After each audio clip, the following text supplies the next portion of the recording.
Alors, qu'est-ce qui se passe cette année au Silmo de nouveau? Eh bien, c'est l'espace RSE devant lequel je suis. Donc, c'est un espace qui, comme son nom l'indique, est dédié à montrer aux entreprises présentes comment elles peuvent améliorer leur impact environnemental et leur impact social. Donc, il y a plein de tips à l'intérieur, il y a plein de questions. On reprend un peu tout ce qu'on avait fait sur le site internet, tous les conseils pratiques qu'on a donnés, etc. Mais en plus, il se passe plein de choses à l'intérieur. Donc, aujourd'hui, vendredi 26 septembre, ce sont les pitchs.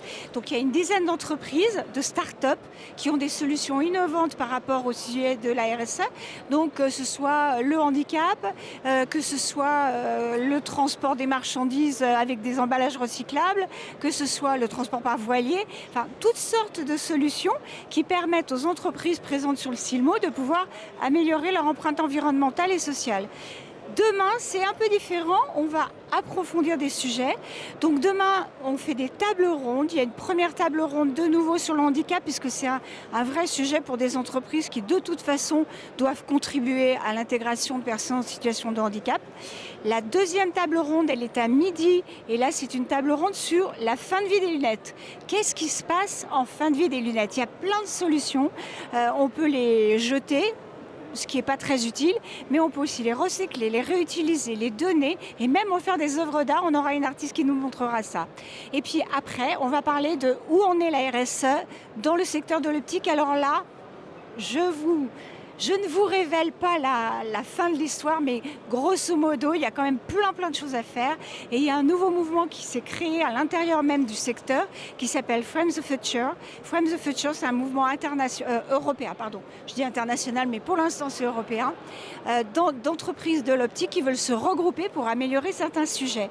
Il y aura également, en perspective, Sébastien Brousset qui lui va nous parler de l'innovation et comment est-ce qu'on intègre dans l'innovation les sujets de la RSE, notamment dans les lunettes connectées, ce qui est quand même un gros enjeu. Dimanche, on joue un jeu sur la biodiversité. On parle de la biodiversité dans la vie quotidienne et comment ça se traduit dans mon métier.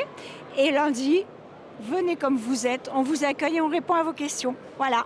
Le Silmo est hyper engagé, ça fait quand même 3 ans qu'on travaille avec eux. Là, faire l'espace RSE au Silmo, c'est quand même gageur, parce que c'est pas évident de détourner l'attention des gens du business, d'aller vers d'autres sujets. Donc effectivement, c'est un témoignage de l'engagement du Silmo, qui lui-même d'ailleurs fait tout ce qu'il peut sur son salon pour être le moins impactant possible. Et ce stand notamment va être réutilisé.